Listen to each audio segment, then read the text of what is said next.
حضرت ابو ہریرہ رضی اللہ تعالی عنہ سے روایت ہے، فرماتے ہیں اللہ کے رسول صلی اللہ علیہ وسلم نے فرمایا، مجھے بنی آدم کے آدم علیہ السلام کی اولادوں میں سب سے بہترین زمانے میں، پھر اس کے بعد جو سب سے بہترین زمانہ تھا، پھر اس کے بعد جو سب سے بہترین زمانہ تھا، میں ان میں سے ہوا۔ یعنی اللہ کے رسول صلی اللہ علیہ وسلم کو اللہ تعالیٰ نے اس دنیا میں مبعوث فرمانے کا ارادہ فرمایا، تو اللہ کے رسول صلی اللہ علیہ وسلم کو اللہ تعالیٰ نے چنا، اور اللہ کے رسول صلی اللہ علیہ وسلم کو بھیجنے کے لیے بھی زمانہ بھی سب سے بہترین زمانہ چنا۔ فرماتے ہیں حضرت آدم علیہ السلام کی اولادوں میں جو سب سے بہترین زمانہ تھا، ان زمانوں میں جو سب سے بہترین زمانہ اس کو چنا، پھر اس کے بعد جو زمانہ اس سے بہتر اس سے چنا، حتیٰ کہ اللہ کے رسول صلی اللہ علیہ وسلم کا جو زمانہ آخر میں آیا وہ سب سے بہترین زمانہ تھا۔ یہاں سے پیارے آقا صلی اللہ علیہ وسلم کی فضیلتوں کو ذکر ہے۔ پیارے آقا صلی اللہ علیہ وسلم کو بہت سی خصوصیات ایسی ہیں جو کسی دوسرے اور نبی کو نہیں۔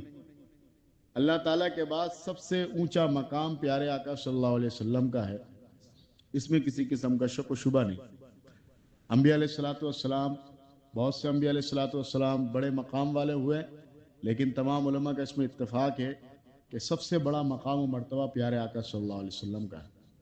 اس کے بعد حضرت ابراہیم علیہ السلام کا مقام و مرتبہ بیان کیا جاتا ہے، اور اس کے بعد تیسرے نمبر پر موسیٰ علیہ السلام کے مقام و مرتبے کا ذکر آتا ہے۔ اسی طرح ان کے بعد عیسیٰ علیہ السلام کے مقام و مرتبے کو ذکر کیا جاتا ہے۔ اس کے بعد نوح علیہ السلام۔ یہ 5 نبی ہیں، 5 انبیاء ہیں، ان کو اولو العزم نبی کہا جاتا ہے۔ یعنی انبیاء علیہ السلام میں بھی ان کا مقام سب سے اعلیٰ و بالا و مرتبے والا ہے، اور ان 5 میں بھی پیارے آقا صلی اللہ علیہ وسلم کا مقام سب سے بلند و برتر ہے۔ تو اس کے اندر بھی یہ ذکر فرمایا۔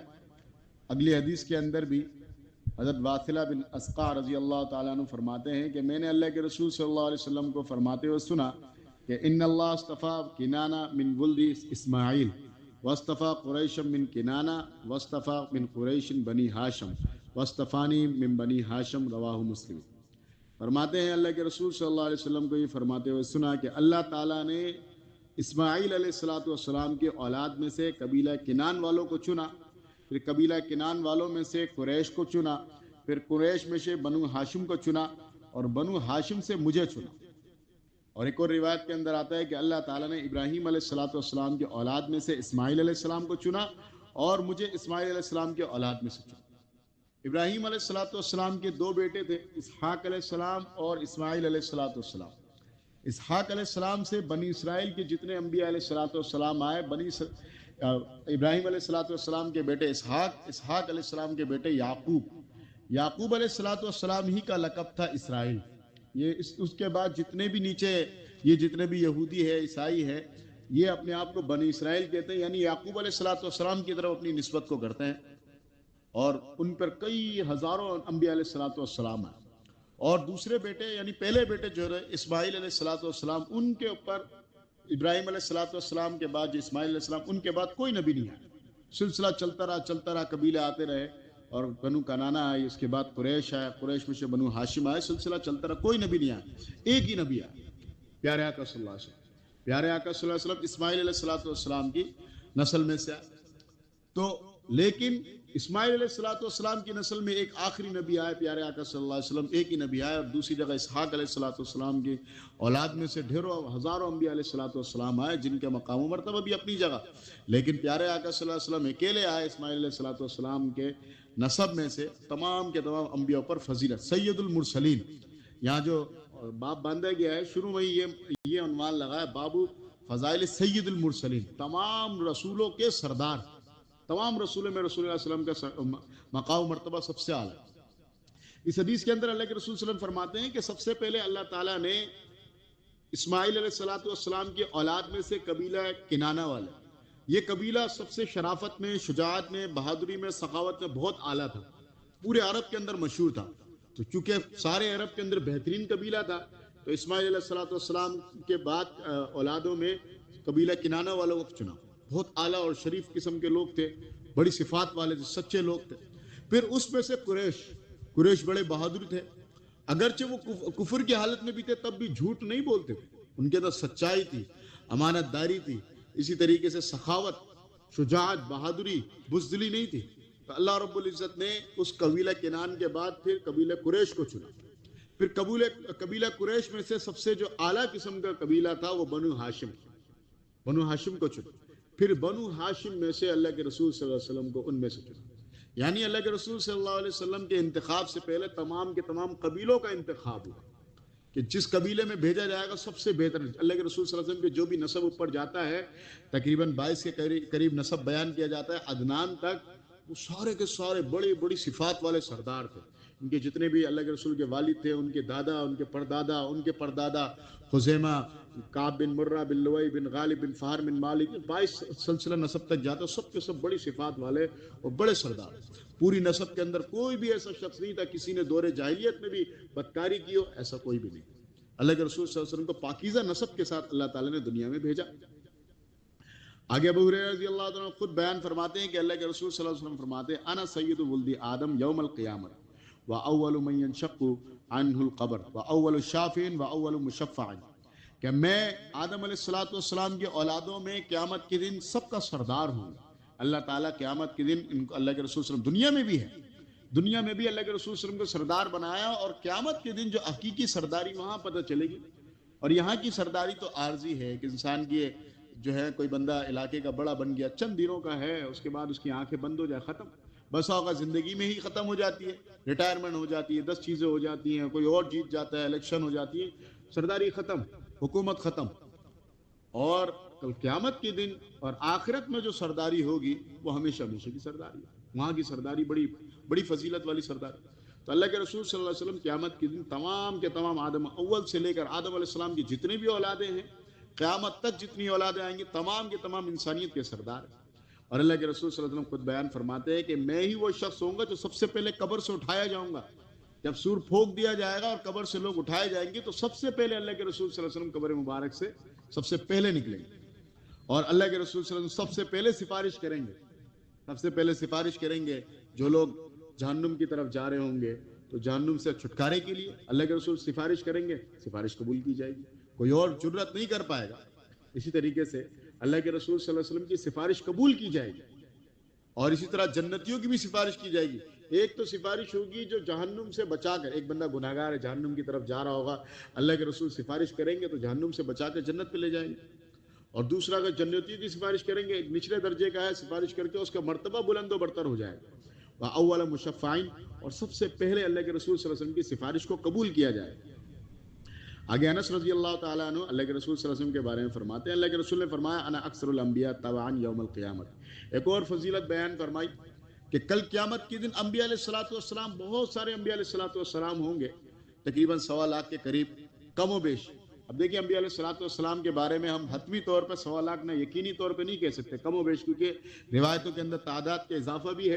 تو اس لیے جو بھی بیان کرے احتیاطاً انبیاء علیہ الصلوۃ والسلام کے ساتھ کم و بیش 1.25 لاکھ کہنا چاہیے، یقینی طور پہ نہیں کہنا چاہیے. یقینی طور پہ اگر ہم لوگ 1.25 لاکھ کہیں گے تو جو دیگر روایتوں کے اندر زیادہ کی تعداد ہے، تو آپ نے یہیں پہ 1.25 لاکھ کر دیا، جو اضافی ہے گویا آپ نے ان انبیاء علیہ الصلوۃ والسلام کو نکال دیا. یا آپ نے یقینی طور پر اگر کہہ دیا اور تعداد کم ہوئی تو غیر انبیاء کو بھی انبیاء میں داخل کر دیں گے. اسی لیے کہتے ہیں کم و بیش کہنا چاہیے، یعنی یقینی ہمیں نہیں پتا، روایتوں کے اندر تقریباً کم و بیش ہے، زیادہ بھی ہے کم بھی ہے، اس لیے تقریباً کم و بیش کہنا چاہیے 1.25 لاکھ انبیاء علیہ الصلوۃ والسلام. اور اللہ کے رسول صلی اللہ علیہ وسلم فرماتے ہیں سارے نبیوں کی امتیں ہوں گی، سارے نبیوں نے لوگوں کو دعوت دی، ان پر ایمان لینے والے بہت سارے لوگ ہوں گے. ایک اور روایت کے اندر آتا ہے کہ ایسے انبیاء علیہ الصلوۃ والسلام بھی آئیں گے جن کے پاس صرف ایمان لانے والا ایک شخص ہوگا، ایک ہی امت ہی، ساری زندگی انہوں نے دعوت دی، ساری زندگی دعوت دی ہے لیکن ایک بندہ ایمان لے گا. تو اس پر دیکھیے اس حدیث سے جو ہے نا، یہ داعی جو دعوت دینے والے ہیں ان کو بھی یہ سبق ملتا ہے کہ دیکھیں وہ نبی تھے. اور یہ بات یاد رکھیے، نبی جو ہوتا ہے اللہ تعالیٰ ان کو علم بھی کامل عطا فرماتے ہیں، عقل بھی کامل عطا فرماتے ہیں، صحت بھی کامل عطا فرماتے ہیں، کوئی جسمانی نقص نہیں ہوتا. اب سمجھے کہ ان کے پاس اللہ کی طرف سے علم ان کو عطا ہوتا، سارے علم، ساری ذہانت اللہ تعالیٰ نے کامل طور پہ ذہانت دی ہے. اس کے باوجود اب ایک بندہ ذہین ہے، وہ دعوت و تبلیغ کی جو صورت سوچ سکتا ہے. ایک بندے کا دماغ نہیں بیچارہ کوشش کر، لیکن ایک ذہین آدمی کس طرح صورت سوچ سکتا ہے. تو انبیاء کو ساری صورتیں دی گئی، ساری عقل، اس کے باوجود انہوں نے ساری کوششیں کی. انبیاء کامل ہوا کرتے ہیں، جسمانی اعتبار سے، ہر اعتبار سے کامل ہوتے ہیں. کاملیت کے باوجود ساری زندگی دعوت دیتے دیتے ایک بندہ مسلمان، ایک بندہ ایمان لے کر آیا. تب بھی ان کا کام تھا دعوت دینا. وہ ایسا نہیں کہ نعوذ باللہ ہم کہیں گے کہ نہیں وہ کامیاب. انہوں نے تو اپنا کام کیا. ایمان لوگ لا رہے نہیں لا رہے وہ اللہ تعالیٰ دیکھتے. آپ نے اپنا کام کیا. تو اس لیے داعیوں کو بھی یہ سبق ہے کہ داعی اپنا کام کرتے چلا جائے کرتے جائے. لوگ اگرچہ کوئی بھی نہ ہے, آپ کے ذمہ کہتے ہیں مجھے تو حکم ازا لا الہ, آپ نے دعوت دینا ہے. آپ کی طرف سے کوتاہی نہیں ہونی چاہیے. اگر آپ خود کوتاہی کر رہے ہیں, آپ کی طرف سے کوتاہی آ رہی ہے تو پھر یہ کمی ہے. لیکن اگر آپ مکمل کوشش کرتے جا رہے ہیں اور لوگ اگر نہیں آ رہے, دل برداشتہ نہیں ہو رہا کہ میں تو کتنے سالوں سے یہاں دے رہا ہوں اور میں اتنے سالوں سے اس بندے کو میں نے اتنی دفعہ بتایا, 1000 مرتبہ بتایا, 500 دفعہ بتایا, نہیں مانتا, کوئی مسئلے کی بات اس میں نام. آپ کو تو اجر مل ہی جا رہا ہے, آپ کا اجر بڑھتا ہی جا رہا ہے, آپ کا مرتبہ بڑھتا ہی جا رہا ہے, آپ اپنی ذمہ داری پوری کر رہے ہیں. تو بہرحال ایسے انبیاء علیہ الصلوۃ والسلام بھی آئیں گے جن کی امتی ایک ہوں گے. تو اللہ کے رسول نے فرمایا لیکن اللہ تعالیٰ نے مجھے یہ اعزاز دیا, اللہ کے رسول صلی اللہ علیہ وسلم کو یہ اعزاز دیا ہے کہ انا اکثر الانبیاء تبعا یوم القیامہ, میرے ماننے والے تمام انبیاء میں سب سے زیادہ ہوں, سب سے زیادہ. اب دیکھیے اللہ کے رسول صلی اللہ علیہ وسلم جب سے آئے ہیں تقریباً 1450 سال ہوگا, اور قیامت تک جتنے لوگ آئیں گے اور ایمان لے کر آئیں گے سارے کے سارے اللہ کے رسول صلی اللہ علیہ وسلم کی امتی ہیں. تو تعداد میں بھی اللہ کے رسول صلی اللہ علیہ وسلم کی امتیوں کی تعداد سب سے زیادہ ہوگی. اور ایک اور حدیث کے اندر آتا ہے کہ اللہ کے رسول صلی اللہ علیہ وسلم فرماتے ہیں کہ جنتیوں کی کل 120 صفحے, جنت میں کل 120 صفحے, اتنے لوگ ہوں گے 120 صفحے بنائی جائیں گے, ان میں سے 80 صفحے میری امت کی ہوں گی. جنت میں جانے والے, جنت میں جو 120 میں سے 80 صفحے, 2/3 اللہ کے رسول فرماتے ہیں میری امت کی ہوں گی. اور بقیہ 40 صفحے یہ جتنے بھی انبیاء علیہ الصلوۃ والسلام حضرت آدم علیہ الصلوۃ والسلام سے گزرے ان کی امتوں کی ہوں گی. تو یہ اعزاز اللہ تعالیٰ نے اپنے پیارے محبوب صلی اللہ علیہ وسلم کو عطا فرمایا. آگے فرماتے وَأَنَا أَوَّلُ مَن يَقْرَعُ بَابَ الْجَنَّةِ, اور میں ہی وہ ہوں گا جو سب سے پہلے جنت کا دروازہ کھٹکھٹائے. یعنی جنت کا دروازہ کھلوانے کے لیے بھی اللہ کے رسول صلی اللہ علیہ وسلم کو چنا جائے گا. اللہ کے رسول صلی اللہ علیہ وسلم سب سے پہلے دروازہ کھولیں گے. آگے انس رضی اللہ عنہ خود اس کی تفصیل بیان کرتے ہیں کہ اللہ کے رسول نے فرمایا کہ میں جنت کے قیامت کے دن جنت کے دروازے پر آؤں گا اور اسے کھلوانے کے لیے, مطلب کھلوانے کے لیے میں آواز ہے کچھ بھی ہے کھٹکھٹاؤں گا تو اس پر وَيَقُولُ الْخَازِنُ. اب دیکھیے یہ خازن, یہ جنت کا جو رکھوالا ہے, چوکیدار کہہ لیں آپ. جنت کو جو ہے اس کا نام ہے رضوان, اور جہنم کا داروغہ ہے اس کا نام ہے مالک. تو کہتے ہیں جنت کا جو داروغہ ہوگا وہ کہے گا کون ہے. اللہ کے رسول فرمائیں گے فَأَقُولُ مُحَمَّدٌ, میں کہوں گا کہ میں محمد ہوں.